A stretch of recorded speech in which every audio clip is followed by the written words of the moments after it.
നിശ്ചല ഛായാഗ്രഹണത്തിന് സിനിമയിൽ വളരെ വലിയ പ്രാധാന്യമുണ്ട്. ഒരു സിനിമയുടെ വരവറിയിക്കുന്നത് ആദ്യമായി അതിലെ സ്റ്റില്ലുകളിലൂടെയാണ്.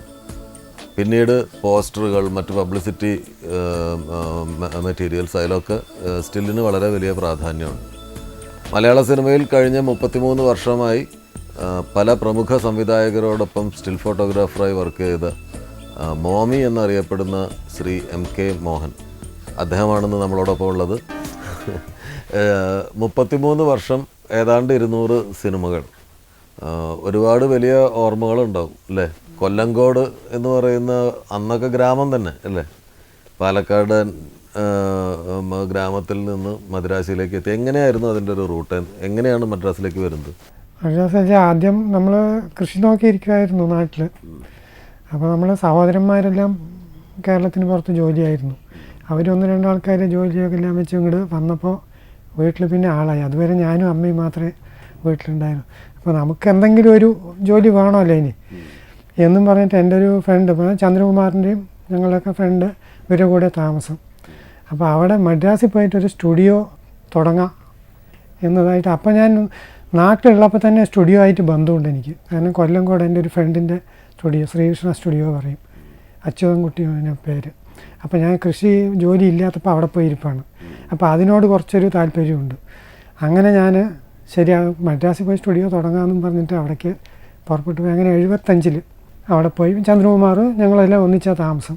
അവിടുന്ന് ഞാനൊരു പ്രമോദ സ്റ്റുഡിയോ അവിടെ താമ്പരത്ത്, അന്ന് 75 തന്നെ ജോലിക്ക് ചേർന്ന് 100 രൂപ ശമ്പളമാണ് അന്ന്. അങ്ങനെ അവിടുന്ന് തുടങ്ങി. പിന്നീട് ചന്ദ്രകുമാർ സാറൊക്കെ ഡയറക്ടറായപ്പോൾ സിനിമയിൽ വന്നു. അവർ ഇതുണ്ട് ആ സമയത്ത് തന്നെ അവർ ചെയ്തു. സത്യനന്ദിക്കാട് ഇവരൊക്കെ ഒന്നിച്ച് വർക്ക്, ഇപ്പോൾ ഹരിഹരൻ സാറിൻ്റെ കൂടെയൊക്കെ ഇവർ കൂടെ വർക്ക് ചെയ്തുകൊണ്ടിരിക്കുകയാണ്. അപ്പോൾ അവർ ചേട്ടൻ ഗോപികുമാറും ഡയറക്ടർ. അപ്പോൾ മൂപ്പരെ പടത്തിലാണ് ആദ്യം ഞാൻ ജോലി ചെയ്യുന്നത്. പിച്ചിപ്പൂവ് പറഞ്ഞിട്ട് 78. അപ്പോൾ അവിടെ ഒരു ഫോട്ടോഗ്രാഫർ മൂപ്പര് പെർമനൻ്റായി ചെയ്യുന്ന ആൾ വയസ്സായി പറ്റില്ല എന്ന് പറഞ്ഞപ്പോൾ, അപ്പം ഞാൻ സ്റ്റുഡിയോയിൽ ജോലി ചെയ്തുകൊണ്ടിരിക്കുമ്പോൾ തന്നെ ഒന്ന് ചെയ്യണോ മോനാ ചോദിച്ചു. ശരി ചെയ്യാമെന്ന് പറഞ്ഞിട്ട് അങ്ങനെ നേരെ പോയി പടം ചെയ്തത്. സത്യേട്ടൻ്റെ സ്റ്റിൽ ഫോട്ടോഗ്രാഫർ എന്നുള്ള നിലയിലാണ് മോഹനേട്ടൻ വളരെ പ്രശസ്തനായത്. എല്ലാ സിനിമകളിലും സത്യേട്ടൻ്റെ ഒരു ചെറിയ റോളിൽ ഉണ്ടാവുകയും ചെയ്യും. അതുകൊണ്ട് ആളുകൾക്ക് പരിചയമുള്ള മുഖമാണ്, സത്യേട്ടൻ്റെ പതിവ് മുഖങ്ങളിൽ ഒരാളാണ്. മോമി ഒരു സ്റ്റിൽ ഫോട്ടോഗ്രാഫർ എന്നുള്ളതിനേക്കാൾ ഉപരിയായിട്ട് എൻ്റെ യൂണിറ്റിലെ അംഗമാണ്. എൻ്റെ ഒരു സഹോദര തുല്യനായ വ്യക്തിയാണ്. മോമി ഞാനുമായിട്ടുള്ള സൗഹൃദം മലയാള സിനിമയിൽ എല്ലാവർക്കും അറിയാവുന്നതാണ്. വളരെ പണ്ട് മുതൽ, ഞാൻ ഡയറക്ടർ ആവുന്നതിന് മുമ്പ് തൊട്ട് തുടങ്ങിയ ഒരു സൗഹൃദമാണ്.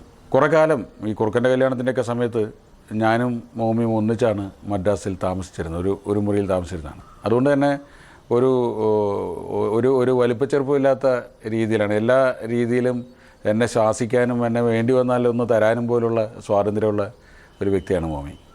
മോമിയിൽ ഞാൻ കണ്ടിട്ടുള്ള ഒരുപാട് വിശേഷണങ്ങൾ, സ്വഭാവ വിശേഷങ്ങളുണ്ട്. അതായത് ഞാൻ പലപ്പോഴും ശ്രീനിവാസൻ്റെ അടുത്തൊക്കെ പറയാറുണ്ട്, ഈ ഭൂമിയിൽ ജീവിച്ചിരിക്കുന്ന അപൂർവം ഏറ്റവും നല്ല വ്യക്തികളിൽ ഒരാളാണ് മോമി എന്ന് പറയും. ഒരു സ്വഭാവ മഹിമ കൊണ്ട് ഒരിക്കലും ഒരാൾക്കും ദ്രോഹം വരണമെന്ന് ആഗ്രഹിക്കാത്ത, അതേസമയം താനായിട്ട് മറ്റൊരാൾക്ക് ഒരു വഴി തടസ്സമാവാതെ മാറി നിൽക്കുന്ന ഒരു വ്യക്തിയാണ്. ഒരിക്കൽ മോഹന് പൊതുവെ സിനിമകൾ അധികം ഇല്ലാതിരുന്നൊരു കാലഘട്ടത്തിൽ ഏതോ ഒരു പടത്തിന് മോഹനെ വിളിച്ചു. അപ്പോൾ ഞാൻ പറഞ്ഞു, നന്നായി, കാര്യം മക്കളൊക്കെ പഠിക്കുകയാണ്.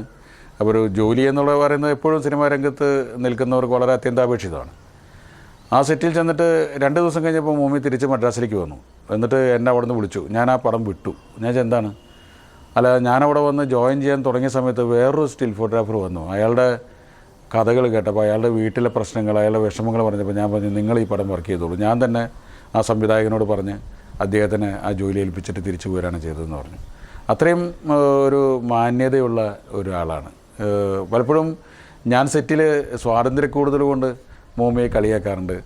ഞാനും ശ്രീനിയും ഞങ്ങളുടെ കൂടെ വർക്ക് ചെയ്യുന്ന വിപിൻ മോഹൻ ആയാലും അല്ലെങ്കിൽ ക്യാമറാമാൻ വേണു ആയാലും എല്ലാവരും പുള്ളിയെ ആ രീതിയിലാണ് ഒരു ജോലി ചെയ്യുന്ന ഒരു സഹപ്രവർത്തകൻ എന്നുള്ളതിനേക്കാൾ ഉപരിയായിട്ട് ഞങ്ങളുടെ ആത്മാവുമായിട്ട് ഏറ്റവും കൂടുതൽ ആത്മബന്ധമുള്ള ഒരാൾ എന്നുള്ള രീതിയിലാണ് മോമിയെ കണക്കാക്കാറുള്ളത്.